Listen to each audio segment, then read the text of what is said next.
Saudaraku Siman, sebelum saya mulai juga, saya tentu berbicara bukan karena lebih tahu daripada Anda semua, tapi kita menjalankan firman Allah Subhanahu wa taala, "Wa dzakir fa inna dzikra tanfa'ul mu'minin." Saling memberikan peringatan karena peringatan bermanfaat bagi orang-orang beriman. Dan juga sabda baginda Nabi sallallahu alaihi wasallam, "Ad-dinun nasiha." Agama ini semua isinya nasihat. Kita coba fokus tentang masalah sukses dalam mendidik anak, saudaraku seiman. Saya coba merenung-renung pada saat melihat tema ini, maka saya melihat yang paling tepat untuk kita buka, yaitu hadis Nabi Sallallahu Alaihi Wasallam yang kita semua sudah tahu, hadis Bukhari Muslim, di mana beliau bersabda, "Kullukum ra'in wa kullukum mas'ulun ar-ra'iyati." Kalian semua pemimpin dan kalian akan diminta pertanggungjawaban terhadap apa yang dipimpinnya. Lalu baginda Nabi SAW merincikan, apakah yang dimaksudnya pemimpin negara atau memang ada yang lainnya. Nabi SAW mengatakan, "Wal imamu ra'in wa mas'ulun ar-ra'iyati."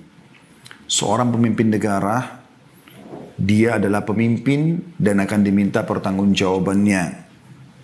"War-rajulu ra'in fi ahlihi wa mas'ulun ar-ra'iyati." Dan seorang laki-laki, dia bertanggung jawab terhadap keluarganya sebagai suami dan sebagai ayah kalau sudah punya anak. Dan juga akan diminta pertanggungjawaban. "Wal mar'atu ra'iyatun fi baiti zawjiha wa mas'ulatun ar-ra'iyatiha." Begitu pula dengan wanita. Dia adalah pemimpin di rumah suaminya dan akan diminta pertanggungjawaban dari apa yang dia pimpin. Rumah, penataannya, kerapiannya, makanannya, segala macam kebutuhan rumah. Begitu juga dengan anak-anak yang dititipkan di rumah oleh suaminya. "Wal khadimu ra'in fi mali sayyidihi wa mas'ulun ar-ra'iyati." Seorang pembantu, seorang pegawai, staf, mereka adalah pemimpin di harta pemimpinnya atau tuannya, atasannya, dan dia juga akan diminta pertanggungjawaban atas apa yang dipimpin itu. "Wa kullukum ra'in wa mas'ulun ar-ra'iyati." Maka sadarilah, kata Nabi SAW, kalian semua pemimpin dan akan diminta pertanggungjawaban dari apa yang kalian pimpin tersebut. Juga dalam hadis Bukhari Muslim yang lain, kalau di hadis pertama tadi kita sudah tahu kita semua adalah pemimpin, ya.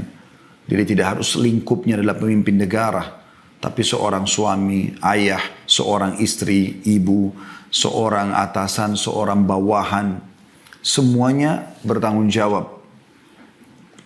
Maka Nabi SAW mengingatkan dalam hadis Bukhari yang Muslim, hadis Bukhari Muslim yang lain berbunyi, "Ma min abdin yastar'ihi Allahu ra'iyatan yamutu yawma yamutu wa huwa ghashun li ra'iyatihi illa harramallahu alaihi al-jannah."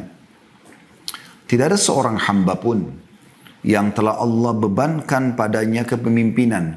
Tadi sudah dirincikan di hadis pertama siapa saja pemimpin-pemimpin tersebut. Lalu kemudian dia mati sementara dia menipu, ya, atau membengkalaikan yang sedang dia pimpin, kecuali Allah akan haramkan baginya surga. Jadi coba Anda renungi baik-baik dalil-dalil seperti ini supaya kita tahu apa yang sedang kita bahas ke depan. Ada tanggung jawab di sini. Juga Nabi SAW bersabda dalam hadis riwayat Ahmad dan juga Bukhari sebutkan dalam adab mufrad yang artinya, "Berilah nafkah anakmu dari harta bendamu dan jangan angkat tongkatmu ke tubuh mereka untuk mendidik, serta ajaklah mereka takut kepada Allah." Bagaimana Nabi SAW menitik beratkan adanya tanggung jawab orang tua kepada anak. Kalau kita sempitkan bahasan ke sini, karena tentu dengan 1 jam tidak mungkin kita bahas semua pemimpin-pemimpin tersebut. Tapi kita bicara sekarang orang tua kepada anak. Termasuk juga guru-guru di sekolah terhadap anak didiknya, yang merupakan amanah dia terima gaji untuk mendidik mereka. Ibnu Qayyim memberikan sebuah poin peringatan baik dalam buku beliau, yaitu Tuhfatul Maudud bi Ahkamil Maulud. Terjemahannya kurang lebih, Barang siapa yang tidak mendidik anaknya tentang perkara bermanfaat dan menelantarkan pendidikan mereka, maka ia telah melakukan kesalahan yang sangat fatal. Kebanyakan anak rusak karena keteledoran dan kesalahan orang tua yang tidak mau mengajarkan anak-anak tentang pokok-pokok agama Islam. Sehingga mereka hidup dengan penuh penyesalan dan siang-sia. Maksudnya si anak tadi, begitu juga dengan orang tuanya. Mereka menyesal dan akan sia-sia waktunya. Mereka tidak menjadi orang yang bermanfaat. Dan juga orang tuanya tidak mengambil manfaat dari mereka.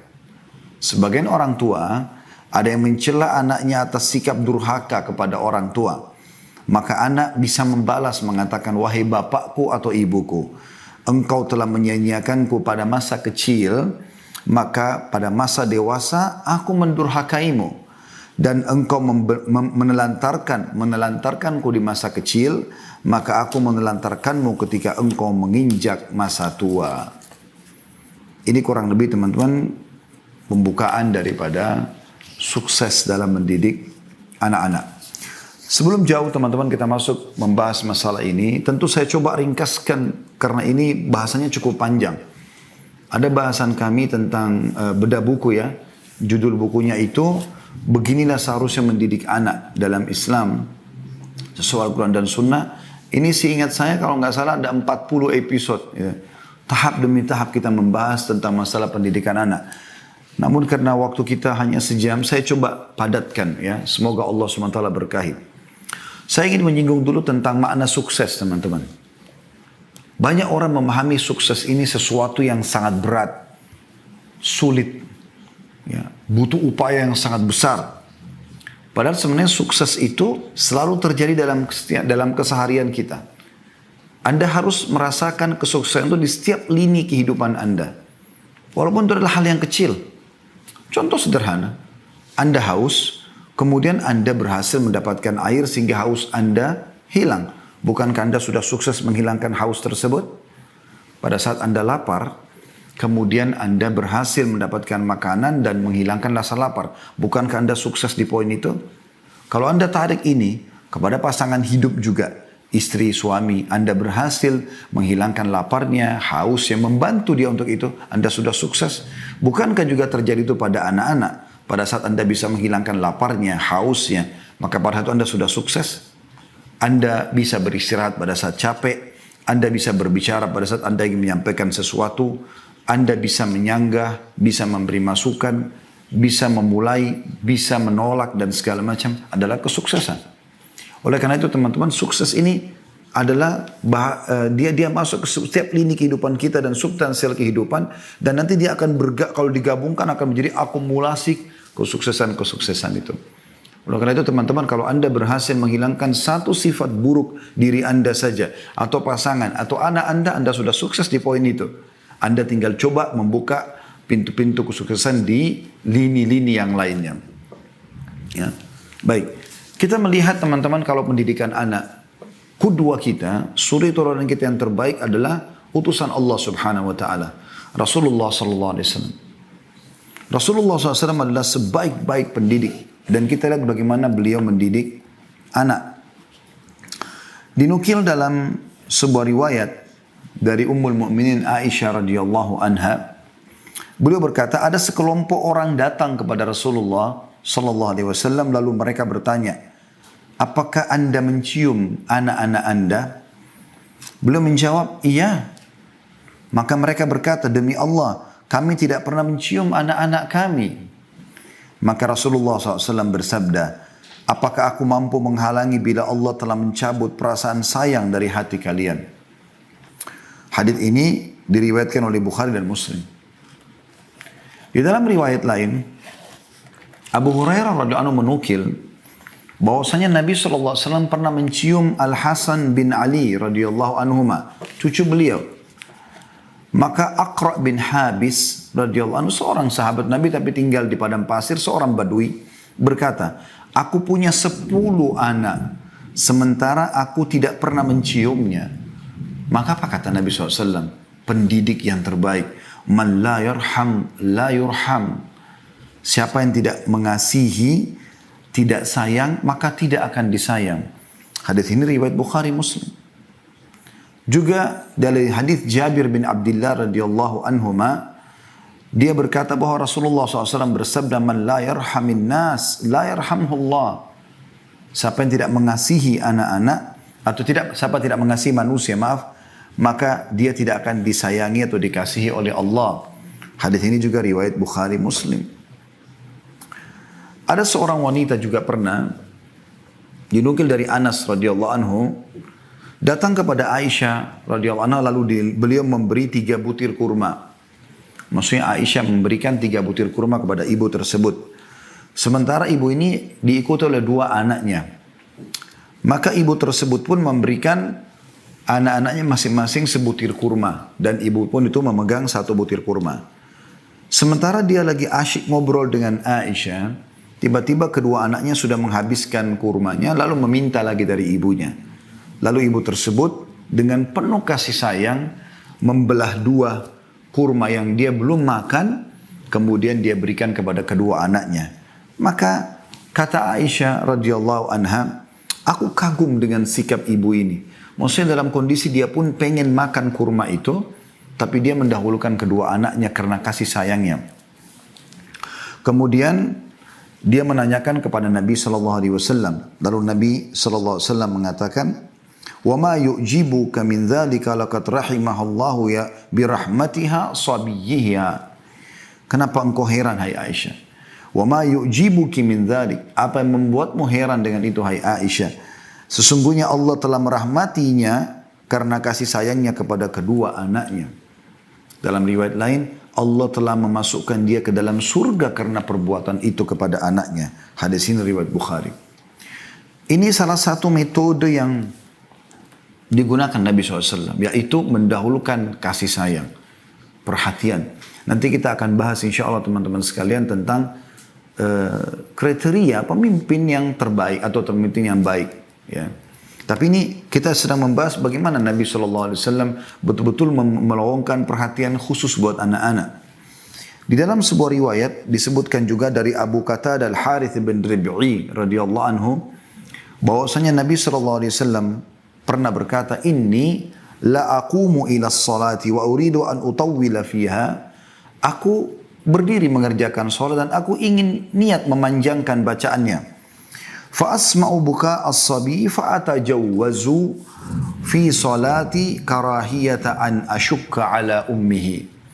Lalu aku tiba-tiba mendengarkan tangisan anak di saf wanita, maka aku meringkaskan salatku karena khawatir nanti ibunya menjadi sulit atau merasakan kesulitan antara memilih salat dengan anak. Itu saking pentingnya bagaimana anak punya perhatian khusus gitu. Walaupun kita sedang ibadah kepada Allah Subhanahu wa taala.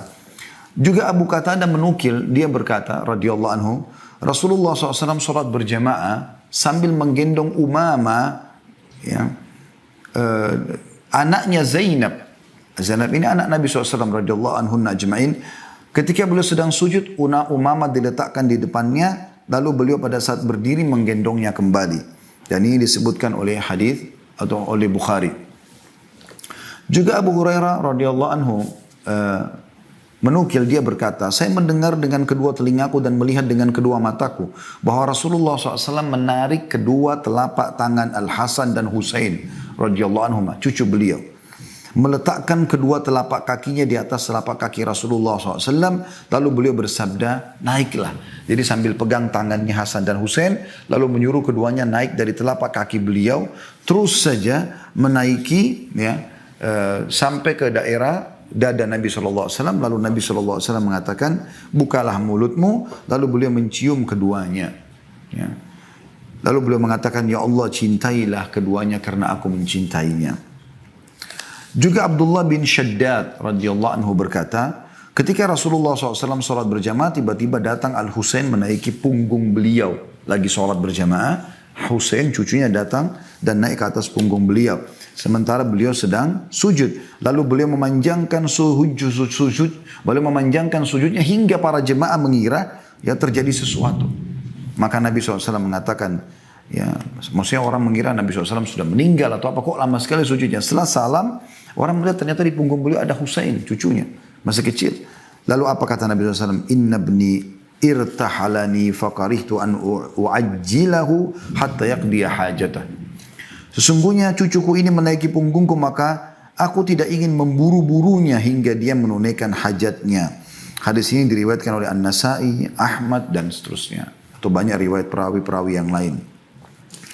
Anas bin Malik juga radhiyallahu anhu menukil bahwasanya Rasulullah SAW mengunjungi orang-orang Ansar dan beliau memberi salam kepada anak-anak kecil, mengusap-ngusap kepala mereka. Sangat luar biasa penyayangnya dengan anak-anak, sehingga apapun nanti yang disampaikan diterima karena anak-anak merasa ada kasih sayang itu. Juga Abdullah bin Ja'far, tentu ini tadi diriwayatkan oleh An-Nasai dengan sanad sahih. Abdullah bin Ja'far juga radhiyallahu anhu berkata, Rasulullah SAW mengusap radhiyallahu anhu, ya, dia ayah sahabat. Ja'far ini kakaknya Ali bin Abi Thalib, lebih tua 10 tahun radhiyallahu anhum ajma'in. Kata Abdullah anaknya Ja'far, Rasulullah SAW mengusap kepalaku dengan tangannya. Kira-kira beliau mengusap 3 kali dan setiap mengusap beliau selalu berdoa, ya Allah berilah ganti kepada Ja'far dengan kebaikan pada anaknya. Dan hadis ini diriwayatkan oleh Ahmad dan Hakim dalam kitab Mustadrak dan dikatakan sahih. Dan kita tutup di bahasan ini teman-teman, di poin ini maksud saya yang sedang kita bahas tentang bagaimana Rasulullah SAW sebagai pendidik adalah riwayat Ibnu Asakir meriwayatkan dari Abdullah bin Ja'far juga radhiyallahu anhu, dia berkata, bila Rasulullah SAW datang dari pepergian, dari jihad, dari umrah, haji, beliau pada saat pulang, ya, beliau disambut oleh anak-anak kecil dari keluarganya. Selalu datang anak-anak di pintu-pintu gerbang Madinah. Pernah suatu ketika beliau datang dari bepergian dan aku adalah orang pertama yang menyambutnya, maka beliau memboncengku di depan beliau, maksudnya menggendong, ya, atau meletakkan di depan tunggangan beliau. Lalu salah satu dari kedua anak Fatimah Al-Hasan Husain datang, lalu Rasulullah SAW memboncengnya di belakang beliau hingga kami masuk Madinah bertiga dalam atau naik satu tunggangan. Hadis ini atau riwayat ini diriwayatkan Imam Muslim. Juga disebutkan mirip dengan riwayat ini bahwasanya Nabi SAW kalau datang dikerumuni oleh anak-anak kecil Madinah. Mereka datang, ya, kemudian mereka mengurumuni Nabi SAW. Lalu Nabi SAW menggendong dengan tangan kanan, ada yang dengan tangan kiri, ada yang bergelantungan di kaki Nabi SAW dan di punggung beliau SAW. Ya, saking disukainya sama anak-anak kecil. Kemudian beliau kalau sudah tidak mampu lagi mengangkat, masih ada anak-anak datang, beliau mengatakan kepada para sahabat, gendonglah mereka. Padahal beliau dalam keadaan kondisi letih datang dari safar. Bagaimana, ya, suri teladan kita Nabi SAW memulai mendidik anak dengan kasih sayang. Baik teman-teman sekalian, kita coba lebih dalam membahas masalah ini. Kita akan coba bahas kriteria pendidik teladan. Ini terjadi buat orang tua juga, buat tentunya teman-teman yang menjadi tenaga pengajar di sekolah, ya. Saya berharap Anda sebagai orang tua harus menyadari anak-anak tidak diberikan oleh Allah SWT kepada Anda, ya, kecuali memang sebagai amanah. Ingat itu. Dan Anda tidak punya pilihan sama sekali. Anda sebagai laki-laki hanya punya sperma, itu pun Allah yang ciptakan. Anda yang ciptakan sperma juga itu. Dan Anda perempuan hanya punya sel telur dan perut di tempat untuk menampung bayi tersebut. Kemudian lahirlah bayi tersebut. Kita bahkan tidak bisa pilih laki-laki atau perempuan. Kita tidak bisa memilih bagaimana alisnya, matanya, hidungnya, bibirnya. Kita tidak bisa milih semuanya. Tidak bisa ada yang kita pilih sama sekali. Maka ini teman-teman sekalian, sebuah pelajaran penting. Ternyata ini bukan milik kita. Allah SWT amanahkan. Ya. Maka ada sebuah tanggung jawab di situ. Dan ada sebuah peluang pahala besar di situ. Begitu juga Anda sebagai guru di sekolah. Teman-teman sekalian, lupakan masalah gaji. Coba nikmati pekerjaan. Apa yang sedang kita kerjakan. Saya juga kebetulan lama menjadi guru. Baik itu di pesantren ataupun di universitas menjadi dosen. Dan saya melihat tidak ada cara yang paling efektif untuk bisa memberikan informasi yang tepat kepada anak didik kita. Kecuali dengan kita menikmati pekerjaan tersebut. Kita ikhlas. Saya pribadi menjadikan mereka adalah aset-aset amal jariah saya. Saya berharap siswa di pesantren dulu ayah saya didik di Makassar. Dan juga teman-teman mahasiswa dulu yang saya ajar di kampus. Saya berharap mereka tidak keluar kecuali mereka akan menjadi amal jariah buat saya. Saya berusaha menukil itu dan saya tidak pernah pikirkan masalah gaji yang saya terima. Karena itu pasti akan datang. Dalam istilah para ulama, ya, kalau kau kejar akhirat, duniamu akan ikut. Kalau kau kejar dunia, akhiratmu akan luput. Maka coba nikmati itu. Sehingga Anda tidak pernah menghubungkan antara bagaimana mengubah karakter yang buruk dari seorang anak, bagaimana kita membentuk dia menjadi seorang tokoh atau orang yang baik, ya, dengan gaji yang Anda terima atau upah yang Anda terima. Bagi kita adalah ini amal jariah. Bagaimana saya bisa mengubahnya? Imam Syafi'i rahimahullah pernah punya seorang murid, teman-teman sekalian.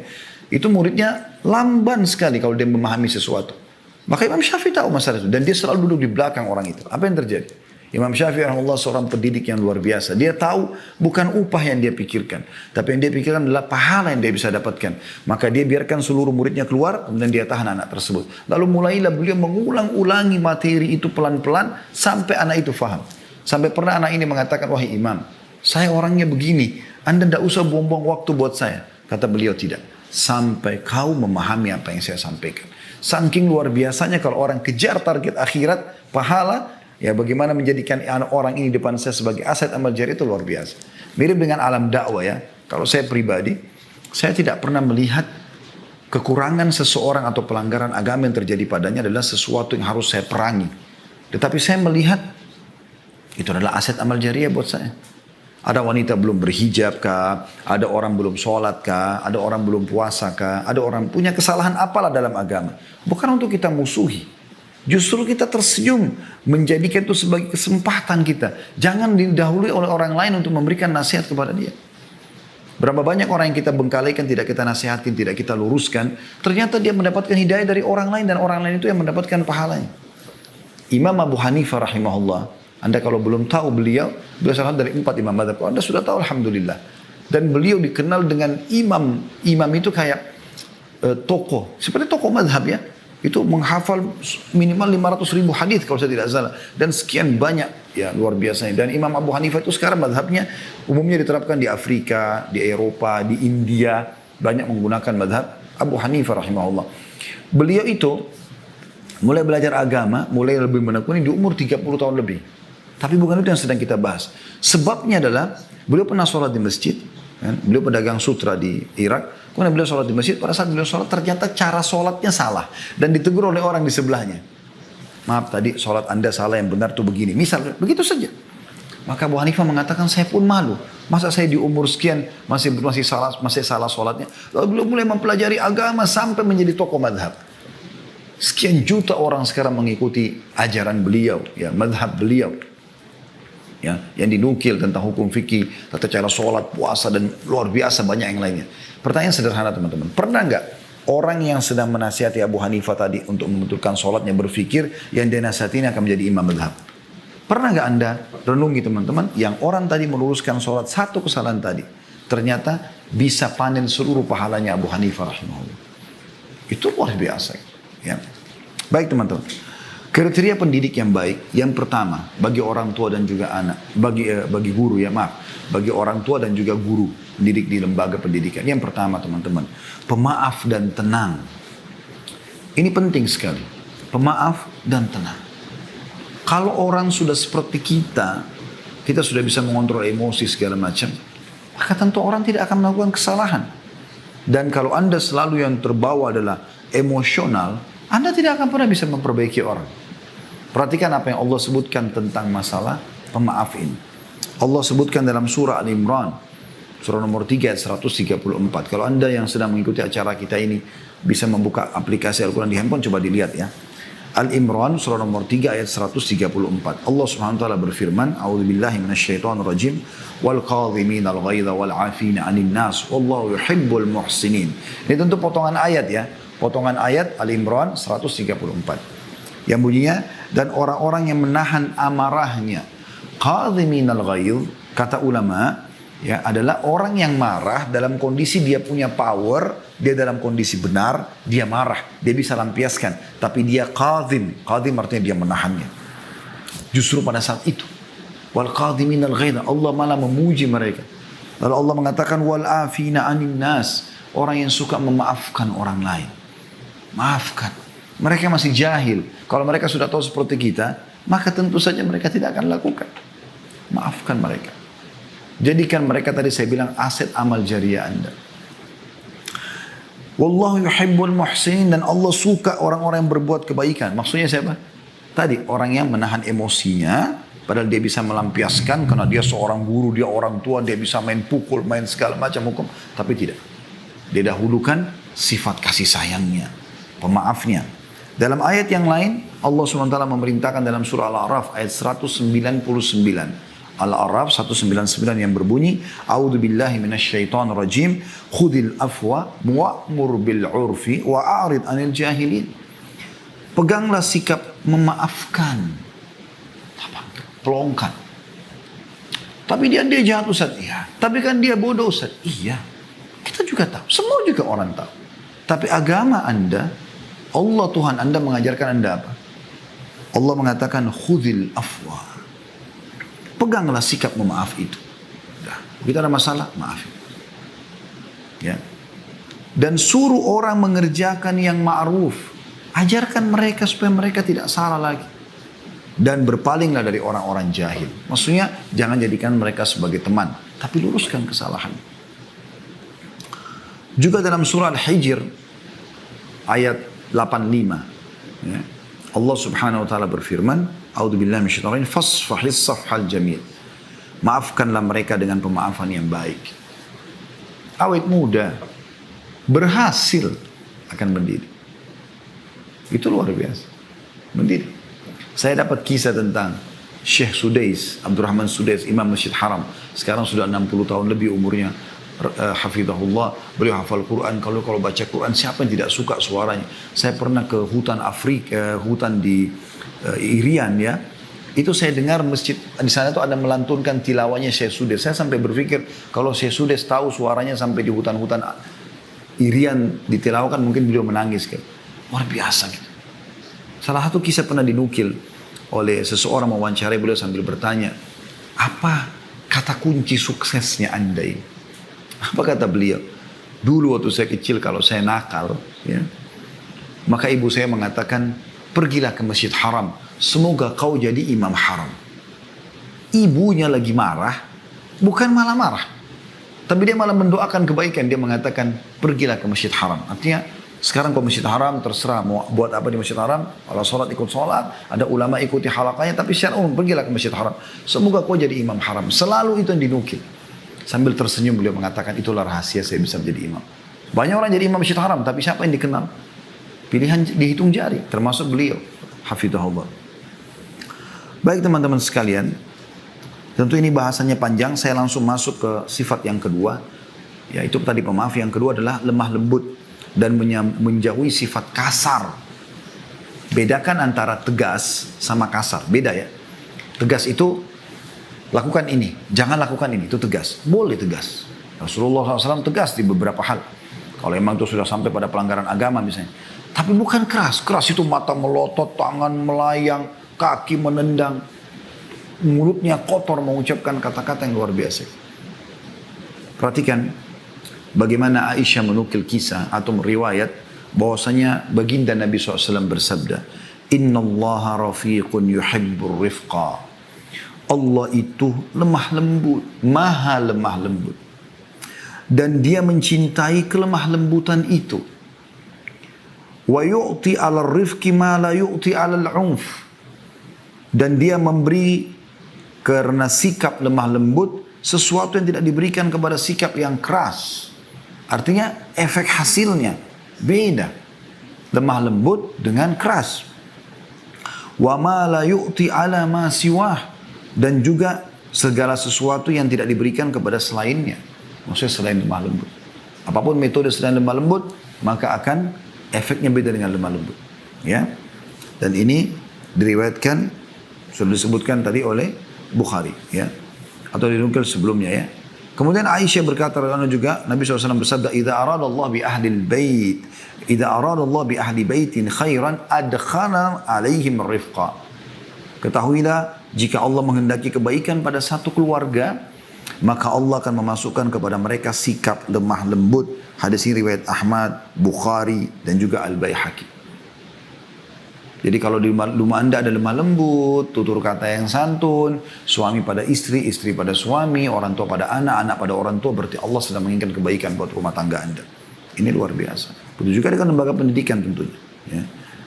Kemudian dalam hadis yang lain kata Nabi SAW, Inna Allah rafiqun yuhibbur rifqa fil amri kullih. Allah itu maha lemah lembut dan dia mencintai kelemah lembutan dalam segala urusan. Ya, kalau anda tadi mengatakan, mungkin nggak kita pilih-pilih. Kata Nabi SAW, segala urusan. Kelemah lembutannya. Ini diriwayatkan juga sama oleh Imam Ahmad. Juga Ummul Mukminin radhiyallahu anha menukil bahwasanya Rasulullah SAW bersabda, ini maksudnya Aisyah Ummul Mukminin radhiyallahu anha, "Alaikum birrifqi inna rifqa la yakunu fi syai'in illa zanah, wa la yunza'u min syai'in illa syanah." Bersikap lemah lembutlah, sungguhnya tidaklah kelembutan terdapat pada sesuatu kecuali akan membuatnya indah, dan tidaklah dicabut dari segala sesuatu kecuali akan merusaknya. Diriwayatkan oleh Muslim. Ya. Disebutkan dalam hadis yang lain di poin ini ya, sikap yang kedua itu lemah lembut, yaitu hadis yang diriwayatkan Muslim. Kata Jabir bin Abdullah radhiyallahu anhu, Rasulullah SAW bersabda, "May yuhramil rifqa yuhramil khaira kullah." Siapa yang telah terharamkan ya, memiliki sifat kelemah lembutan, dia memang tidak ada dalam dirinya, semuanya melotot, semuanya kasar, semuanya emosional, maka dia telah diharamkan atau terharamkan dari seluruh kebaikan. Sifat yang ketiga, ya, yaitu penyayang. Ya. Penyayang ini artinya selalu ingin mendahulukan orang lain. Tadi kan lemah lembut ya. Penyayang. Dinukil dari Imam Bazzar meriwayatkan dari Ibnu Umar radhiyallahu anhu bahwasanya Rasulullah SAW bersabda, sungguhnya Allah tidak menyayangi orang yang tidak sayang kepada anaknya. Sesungguhnya Allah tidak menyayangi orang yang tidak sayang pada anaknya. Anak kandungnya, anak tirinya, anak didiknya. Demi zat yang jiwaku ada di tangannya, tidak akan masuk surga kecuali orang yang penyayang. Kami berkata, wahai Rasulullah, kami semua adalah orang-orang yang penyayang. Maka beliau SAW bersabda, seorang penyayang bukanlah yang menyayangi temannya semata, tapi menyayangi seluruh umat manusia. Jadi kalau anda maksudkan sayang hanya pada orang-orang tertentu yang anda hormati, maka berarti belum. Yang dimaksud di sini adalah yang menyayangi semua manusia, apalagi anak, apalagi pasangan, apalagi orang tua. Ya. Dan ini dinukil dari Abu Ya'la di dalam buku beliau. Baik, tentu di sini teman-teman sekalian cukup banyak dalil-dalilnya, tapi saya cukupkan. Kemudian yang keempat, ketakwaan. Ya, ketakwaan. Artinya kepatuhan kepada Allah Subhanahu Wa Taala. Ini termasuk penting. Bagaimana kita kalau mau anak kita menjadi orang yang saleh dan saleha, anak didik kita menjadi begitu, kita harus lebih dulu takwa. Takwa ini maksudnya tunduk dan patuh kepada Allah. Dan ini perintahnya cukup banyak dari dalam Al-Quran. Di antaranya adalah firman Allah Subhanahu wa taala dalam surah Al-Imran 102. A'udzu billahi minasyaitonir rajim, ya ayyuhalladzina amanu taqullaha haqqa tuqatih. Al-ayat. Hai orang beriman, bertakwalah kepada Allah dengan sebenar-benar takwa, patuh. Gitu. Juga dalam surah At-Talaq, ayat yang sudah masyhur, ayat 2 sampai ayat 3. A'udzu billahi minasyaitonir rajim, wa may yattaqillaha yaj'al lahu makhraja. Siapa yang bertakwa kepada Allah, Allah akan memberikan solusi dari permasalahan hidupnya. Wa yarzuqhu min haitsu la yahtasib, dan akan memberikan rezeki kepadanya dari tempat tidak disangka-sangka, ya. Jadi bagaimana kita bertakwa kepada Allah Subhanahu wa taala, maka akan ada efek kepada anak-anak tersebut. Kita kalau bertakwa ini kayak mengerjakan perintah-perintah, meninggalkan larangan, anak-anak melihat maka mereka akan mencontohi masalah itu. Ibnu Abbas berkata, radhiyallahu anhuma, taatilah perintah Allah, hindarkanlah diri kalian dari perbuatan maksiat, maka dan perintahkanlah anak-anak kalian untuk berzikir, niscaya kalian akan diselamatkan Allah dari neraka. Mujahid berkata, bertakwalah kamu kepada Allah dan berwasiatlah kepada anakmu dan keluargamu agar bertakwa kepada Allah. Ini seorang tokoh tabi'in. Qatadah juga berkata, hendaklah engkau memerintahkan mereka berbuat ketaatan, melarang dari perbuatan maksiat dan menegakkan agama. Hendaklah kamu menyuruh dan membantu mereka berbuat ketaatan dan engkau jauhkan mereka dari perbuatan kemaksiatan. Sayang sekali betapa banyak sekarang orang tua justru menjerumuskan anaknya pada kemaksiatan. Dari kecil yang ditanamkan itu adalah musik-musik, yang diadakan adalah artis-artis yang non-muslim, yang kecil ditanamkan tentang kisah-kisah kartun yang khayalan, yang isinya berantem, ya. Ini sering saya bahasakan di pengajian, kalau teman-teman yang sudah pernah dengar tidak asing tentu. Kalau yang belum dengar tentu mungkin agak kaget mungkin ya. Tapi Anda coba renungi. Contoh kartun-kartun yang kita biasa suruh anak kita nonton atau biarkan nonton Tom and Jerry misalnya. Apa isinya? 20 menit atau setengah jam isinya adalah berantem antara kucing sama tikus. Apa yang terjadi kira-kira dalam kejiwaan anak kita pada saat mereka selesai nonton? Kalau Anda dudukkan dua adik kakak nonton kartun Tom and Jerry, setengah jam kemudian Anda tutup, Anda matikan, lihat apa yang terjadi. Mustahil mereka tidak berantem. Dan yang lebih bahaya lagi di situ, dinukil banyak sekali hal-hal yang berbahaya. Jatuh dari tangga, yang kena strom, yang ini seakan-akan tidak mati. Masih bisa lari-larian kejaran setelah itu. Kenapa Ustaz bisa tahu? Saya kan waktu kecil tahu, nonton kan. Dan saya, subhanallah, setelah belajar saya melihat, oh ini tidak boleh. Gitu kan. Khayalan. Berapa banyak kita selalu sibuk anak kita untuk menjadi tokoh-tokoh fiktif. Ya, ada Spiderman, ada Superman. Tidak ada orang-orang ini tidak ada. Tapi itu dilahirkan di khayalan anak-anak kita.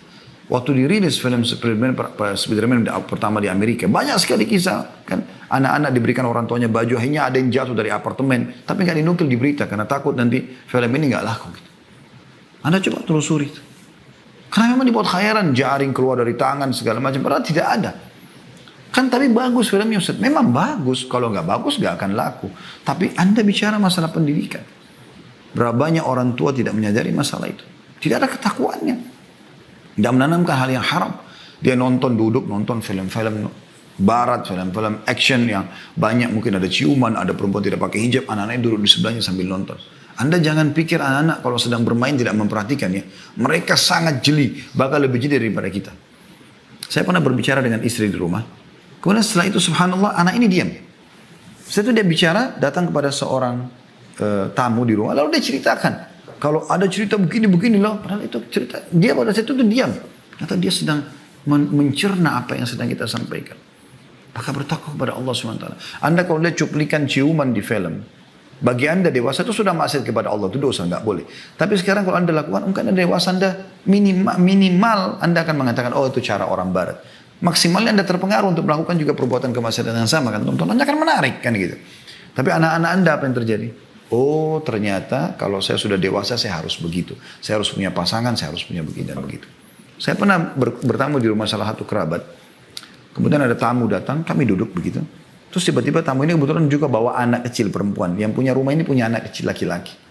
Setelah lama kita ngobrol, tiba-tiba orang tuanya mengatakan, mana si Fulan? Dia cari anak laki-lakinya. Kemudian dia berdiri, dia masuk ke dalam kamar, ditemukan anaknya laki-laki sedang di atas ranjang dia menutup selimut dan anak tamu tadi yang perempuan itu ada di bawahnya yang sedang ditimpa oleh dia. Kira-kira dari mana anak ini menangkap? Oh, anak itu umurnya 3 tahun pada saat itu. Karena dia menyaksikan orang tuanya. Bertakwa kepada Allah Subhanahu Wa Taala. Harus hati-hati dengan masalah seperti ini teman-teman sekalian. Yang kelima, yang ciri yang baik adalah berdoa yang baik buat anak-anak. Ini penting sekali teman-teman sekalian. Tadi sudah contoh salah satunya Syekh Sudes tadi ya. Bagaimana ibunya pada saat marah pun justru mendoakan yang baik. Pergilah ke Masjid Haram, semoga kau jadi imam haram. Dikabulkan oleh Allah SWT.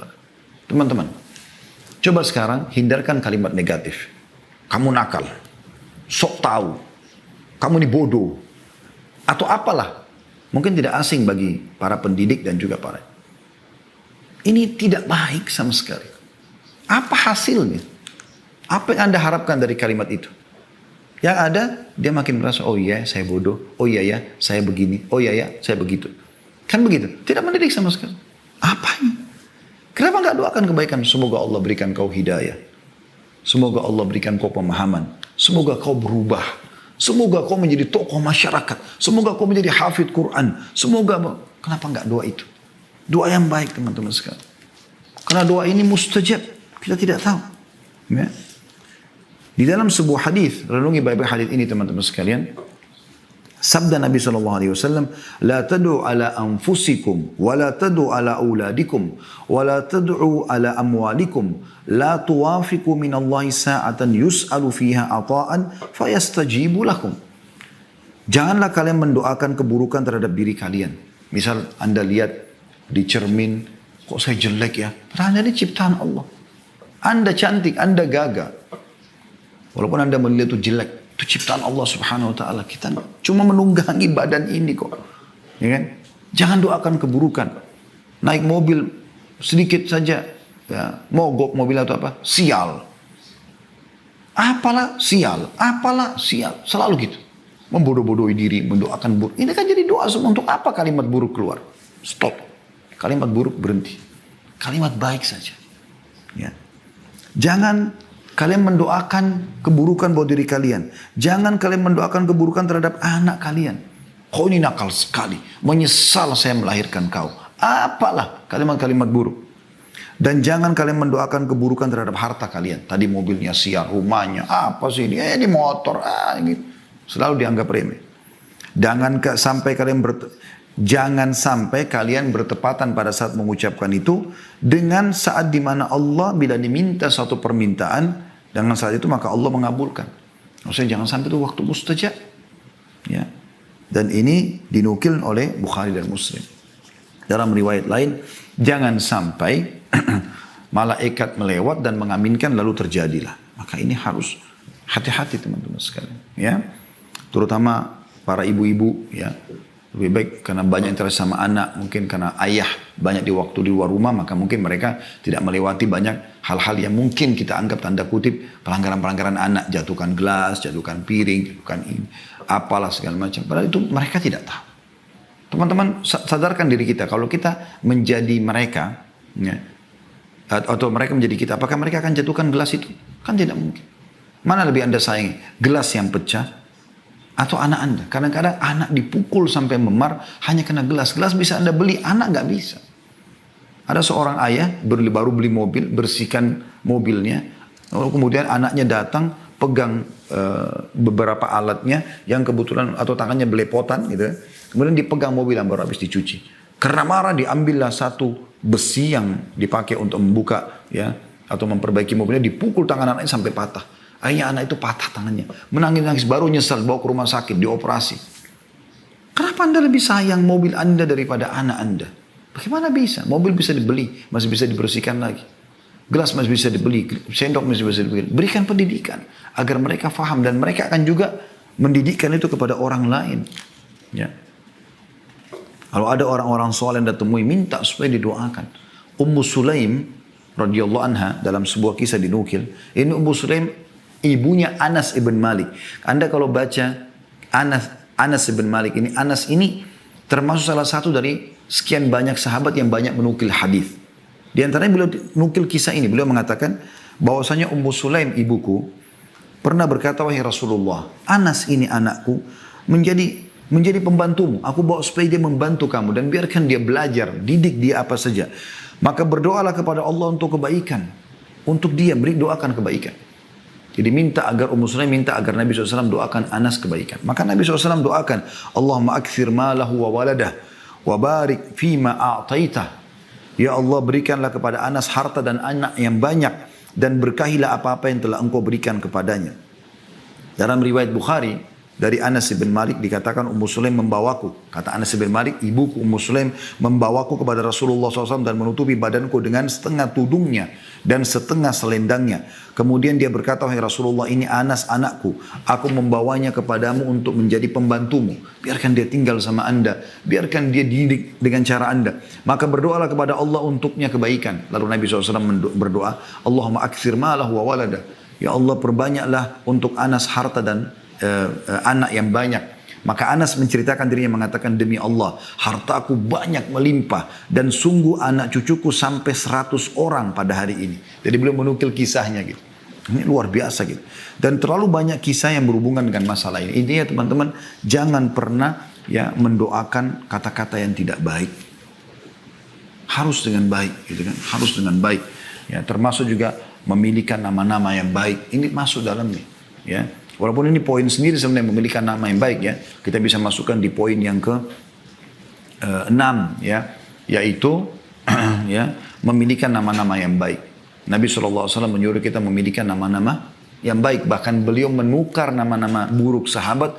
Kalau memang maknanya buruk pada nama-nama yang baik. Dan beliau mengatakan, Habul asma'ilallah. Nama yang paling Allah cintai adalah Abdullah dan Abdurrahman. Ya. Kemudian anda bisa pilih nama nabi-nabi. Kalau anak laki-laki ya. Kalau perempuan anda bisa misalnya Adam, Hud, Saleh, Shu'aib. Dan saran saya anda memilih satu nama saja. Kebiasaan kita di Indonesia ini harusnya kita bisa mengubahnya. Seringkali satu orang namanya sampai 3 komponen atau 4 komponen. Gitu kan. Lebih baik dihindari. Anda lihat nama-nama para nabi satu. Adam, Hud, Saleh, Shu'aib, Musa, Isa, Muhammad. Dan seluruh nabi-nabi alaihi wasallam. Satu nama. Kalau kita Muhammad, Yusuf, Harun. Muhammad Nabi, Yusuf Nabi, Harun Nabi. Siapa yang mau dipanggil nih? Kadang-kadang sudah nama bagus-bagus begini pun, ya, masih dipanggil dengan nama-nama ejekan. Nama-nama yang tidak baik. Gendutlah, inilah, itulah, apalah, segala macam. Dan itu dijadikan sebagai bahan olokan. Subhanallah. Ini bisa jadi doa buruk teman-teman sekalian. Namakan nama baik. Pernah Nabi SAW mau minum susu unta. Mau disuruh perah susu unta. Beliau mengatakan, siapa yang memerah buat kami? Ada satu orang berdiri mengatakan, saya Rasulullah. Apa yang terjadi? Nabi tanya pertama kali, namamu siapa? Ditanya namanya. Maka dia mengatakan, Mur. Mur itu pahit. Maka kata Nabi SAW, duduklah. Nabi nggak mau diperahkan susu oleh orang yang bernama pahit. Kemudian, Nabi SAW mengatakan, siapa yang memerah buat kami? Berdiri orang kedua. Nabi SAW tanya, siapa namamu? Dia bilang, Harb. Harb itu perang. Kata Nabi SAW, duduklah. Gitu kan? Lalu Nabi SAW mengatakan, siapa yang memerah buat kami? Maka yang ketiga berdiri mengatakan, saya Rasulullah. Nabi tanya lagi, siapa namamu? Dia mengatakan, Aish. Hidup maksudnya. Kata Nabi SAW, perahlah buat kami. Begitu luar biasa. Nabi SAW pernah lewat teman-teman di sebuah tempat, ada 2 gunung. Cuma lewat. Sebelum lewat 2 gunung ini harus dilewatin gitu ya. Maka artinya kebetulan akan lewat di situ. Nabi SAW tanya, siapa yang tahu nama atau julukan 2 gunung ini? Ada sahabat mengatakan, saya Rasulullah. Yang sebelah kanan, Fadih. Fadih itu pembongkar aib. Ya. Yang sebelah kiri, Mukhzi. Mukhzi itu penghina. Artinya orang di situ iseng kasih nama. Ini pohon ini, gunung ini. Padahal gunung itu tidak ada namanya sebelumnya. Tapi dikasih nama buruk. Apa yang terjadi? Nabi SAW suruh cari jalan lain. Nggak mau lewat di situ karena buruknya namanya. Perhatikan ini teman-teman. Luar biasa gitu ya. Kemudian yang ketujuh, lemah lembut dalam bermuamalah. Ini sebenarnya mirip dengan tadi ya, sifat dengan lembut ya. Tapi di sini yang tadi yang sebelumnya adalah lemah lembut di dalam perkataan ya. Kalau di sini dalam muamalah sebenarnya ya. Dalam muamalah ini disendirikan juga oleh para ulama. Artinya lemah lembut dalam bermuamalah ini atau oke, kita langkai saja ini, kita anggap sudah masuk dalam lemah lembut tadi ya. Kemudian kita masuk saja di poin yang ketujuh, yaitu menjauhi sifat marah. Langsung saja ke sifat marah ya, kita sudah cukupkan dengan tadi itu lemah lembutnya. Sifat marah teman-teman sekalian. Nah marah ini harus dikontrol emosi itu. Ya. Disebutkan bahwasanya Nabi SAW hanya marah kalau pelanggaran agama terjadi, itu pun marah beliau niatnya karena kebaikan. Tapi sering kali beliau menasihati, ada pernah sahabat datang mengatakan, ya Rasulullah wasiatkan saya. Supaya saya hidup bahagia, tentram, dunia akhirat. Kata Nabi SAW, la taghdab, jangan kau marah. Apalagi ya Rasulullah, la taghdab, jangan kau marah. Apalagi Rasulullah, la taghdab, jangan kau marah. 3 kali Nabi SAW mengatakan itu. Dan itu disebutkan dalam hadis Bukhari dan juga Ahmad. Juga dalam riwayat Abu Darda radhiyallahu anhu bahwasanya Nabi SAW bersabda, la taghdab walakal jannah, jangan kau marah, kau akan dapat surga dengan itu. Nah, ini hadis diriwayatkan oleh Tabarani. Saya teringat anak saya, Uwais, hafizahullah, semoga Allah jaga beliau. Sekarang umurnya sudah 7 tahunan, anak laki-laki. Waktu awal saya masukkan di sekolah gitu, ada hafalan hadisnya gitu. Nah hadis ini disebut, diajarkan di sekolah. Ya. La taghdab walakal jannah, jangan marah bagimu surga gitu. Jadi dia, kalau dia main sama adiknya mulai marah, dia sampaikan, ada hadis loh, la taghdab walakal jannah. Dan dia pernah bilang juga sama ibunya gitu. Pada saat ibunya sedikit mungkin marah dengan beberapa sikapnya, dia mengatakan, la taghdab walakal jannah, jangan marah bagimu surga gitu. Nah sekarang kami pun kadang-kadang bercanda sama dia. Kalau dia sedikit ada marah sama adiknya, wais, la taghdab walakal jannah, jangan marah bagimu. Dia tersenyum.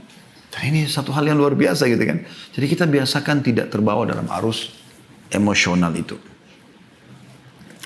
Baik teman-teman sekalian, kemudian selanjutnya yang ke-8 adalah bersikap adil. Ini juga penting dan tidak pilih kasih. Ya. Dinukil bahwasanya ada seseorang yang bernama Bashir radhiyallahu anhu, sahabat Nabi yang mulia. Dia punya beberapa orang anak, tapi ada satu anaknya namanya Nu'man. Nu'man ini sangat bakti dengan Bashir, lebih daripada saudara-saudaranya. Maka dia datang kepada Nabi SAW. Si Bashir datang, si ayah datang mengatakan, ya Rasulullah, ini anak saya Nu'man, saya mau kasih sesuatu dia. Maksudnya karena dia lebih bakti daripada saudaranya yang lain. Saya mau minta Anda jadi saksi. Apa kata Nabi SAW? Apakah kau lakukan itu pada anakmu yang lain? Dia bilang, tidak ya Rasulullah. Kata Nabi SAW, kalau gitu saya nggak mau jadi saksi. Lalu Nabi balik bertanya kepada Bashir, mau nggak kau anak-anakmu berbakti secara rata, sama semua? Dari yang pertama sampai yang paling bungsu, semuanya sama. Laki-laki perempuan sama baktinya dengan kau. Atau kepadamu, kata Bashir, iya ya Rasulullah. Kata Nabi SAW, kalau gitu adillah dalam pemberian kepada mereka. Bermuamalah pun begitu. Hati-hati teman-teman. Cium pun usahakan adil. Saya kadang-kadang subhanallah kalau mau terapkan ini, kalau anak-anak pada datang di rumah, saya kalau cium yang satu, saya langsung tanya pada istri saya, mana si fulan, anak kita yang lain. So saya datang saya ciumin juga. Takutnya nanti Allah hisap gitu loh. Saking hati-hatinya. Anas bin Malik berkata, ada seorang laki-laki berada di depan Nabi SAW, lalu putranya datang kepadanya. Lalu dia menciumnya dan mendudukkannya di atas pahanya. Anak laki-laki datang.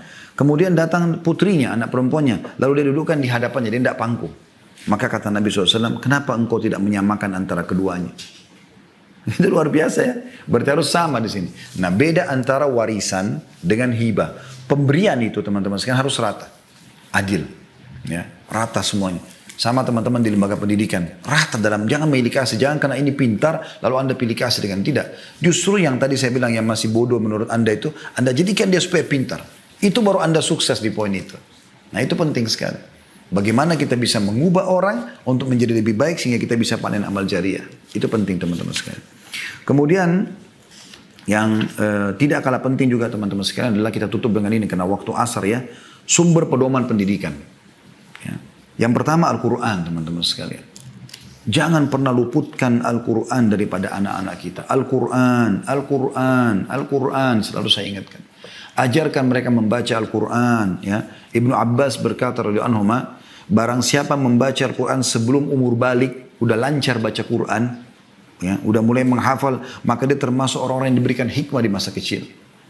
Begitu juga Ali bin Abi Thalib berkata, Rasulullah SAW bersabda, barang siapa membaca Al-Quran dan menghafalnya, menghalalkan apa yang dihalalkan di dalamnya, dan mengharamkan apa yang diharamkan di dalamnya, maka Allah akan memasukkannya ke dalam surga, dan memberi syafaat kepada 10 dari anggota keluarganya yang telah divonis masuk neraka. Hadis ini riwayat Tirmidzi, Ahmad dan Ibnu Majah.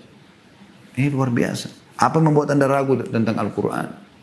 Renungi firman Allah Subhanahu wa taala ini dalam surah Al-Maidah ayat 15 sampai 16. A'udzu billahi minasyaitonir rajim. Laqad ja'akum minallahi nurun wa kitabun mubin. Yahdi bihi Allahu man ittaba' ridwanahu subulas salami wa yukhrijuhum minadh dhulumati ila nuri bi'idnihi wa yahdihim ila siratim mustaqim. Sungguh telah datang kepada kalian cahaya dari Allah dan kitab yang menjelaskan Al-Quran. Dengan kitab itulah Allah memberi petunjuk kepada orang yang mengikuti keridhaannya ke jalan keselamatan. Dan dengan kitab itu pula Allah mengeluarkan mereka dari berbagai kegelapan kepada cahaya dengan izinnya. Dan menunjukkan mereka kepada jalan yang lurus. Kita sayangkan sekali sekarang teman-teman sekalian. Selalu di pendidikan itu dibedakan antara mana yang pendidikan umum, mana pendidikan agama. Kalau pendidikan umum tidak akan dipelajari Al-Quran. Ini aneh sekali. Ini aneh sekali. Di Mauritania saya dengar berita teman-teman sekalian. Walaupun dia dokter, walaupun dia insinyur, walaupun dia jurusan-jurusan umum. Tapi mereka tuh hafal Quran 30 juz. Mereka kalau duduk di majelisnya, yang mereka bicarakan adalah sebab turunnya ayat ini, perkataan sahabat, ada hadits yang menguatkan ini. Mereka tidak bicara tentang ilmu umumnya. Itu hanya pelengkap bagi mereka. Tapi agama nomor satu. Dan kita sayangkan juga teman-teman sekalian, menyedihkan sekali. Saya selalu menangkap lembaga pendidikan Islam, seperti misalnya pesantren ya, seperti tempat pembuangan saja. Orang tuanya kalau lihat anaknya nakal, nanti ayah atau ibu masukkan kau di pesantren ya, seakan-akan pesantren tempat pembuangan, penjara buat anak-anak nakal. Subhanallah. Harusnya anda dahulukan sekolah-sekolah Islam, baru kemudian kalau tidak lolos, baru anda masukkan ke sekolah umum. Lebih parah lagi ada orang memasukkan anak-anaknya ke lembaga-lembaga orang non-muslim, kafir. Katolik lah dan segala macam dengan alasan lebih bagus kurikulumnya. La haula wala quwata illa billah. Mana lebih baik daripada Al-Quran teman-teman sekalian. Saya pernah masuk pesantren, azan disuruh ke masjid, di kelas kita dengarkan Allah berfirman, kita diajarkan at-tajwid, kita diajarkan makna-makna tadabbur ayat Al-Quran, kita dikasih hafalan Quran, kita dikasih hafalan bacaan sholat dan segala itu yang menolong kita. Yang kedua, sunnah Rasulullah SAW. Ikuti sunnah-sunnah Nabi SAW. Ya, ini harus dinukil untuk kita. Selalu ajarkan teman-teman, Rasulullah bersabda, selalu begitu. Dan biasakan selalu bilang sallallahu alaihi wasallam. Ini banyak sekali dalilnya teman-teman sekalian. Melihat tinggal 5 menit lagi waktu asar, maka saya harus ringkaskan. Yang jelas teman-teman, Rasulullah SAW adalah sebaik-baik pendidik. Kata Nabi SAW, kullu ummati yadkhuluna jannata illa man aba. Semua umatku bisa masuk surga kecuali yang menolak. Qila wa man ya'ba ya Rasulullah. Siapa yang nolak untuk masuk surga ya Rasulullah? Qala man ata'ani dakhala jannah. Siapa yang mengikutiku pasti masuk surga. Wa man asani faqad aba. Dan siapa yang bermaksiat kepadaku tidak mau ikut petunjukku, maka dia telah menolak. Dan hadits ini diriwayatkan oleh Bukhari. Gitu. Tentu banyak sekali yang harus diperhatikan dalam poin ini. Tapi yang jelas Anda ambil pesannya di sini. Yang ketiga teman-teman adalah jalan para salafus salih. Nukil kepada mereka kisah-kisah sahabat, kisah-kisah Nabi. Ya. Kisah-kisah Nabi dulu, kemudian kisah para sahabat Nabi. Terlalu banyak pendidikan yang harus kita tanamkan dalam masalah ini. Ya. Nukil kisah para sahabat saleh. Ya, ini penting sekali. Kemudian yang terakhir teman-teman sekalian adalah biasakan mereka, setelah yang keempat ya, menghadiri majelis ilmu dan ulama. Selalu begitu. Imam Ahmad terbentuk menjadi pribadi yang luar biasa, itu dikarenakan ibunya luar biasa, selalu menyuruh hadir di ulama sini, ulama itu, ulama ini, dan akhirnya menjadi ulama madzhab. Berapa banyak dipanen oleh ibunya, gitu kan. Kemudian yang terakhir teman-teman sekalian, dan ini tidak kalah penting sebagai penutup adalah sandingkan dengan orang-orang saleh, lingkungan yang saleh. Anda sebagai orang tua punya hak untuk bisa melatih mereka atau membentuk mereka untuk berteman dengan siapa. Ya, lembaga pendidikannya, teman-teman bergaulnya, tempat mereka kumpul, maka itu harusnya orang-orang saleh. Dan itu Anda bisa temukan di masjid tentunya, di majlis-majlis ilmu, bukan di tempat lain. Allahu a'lam.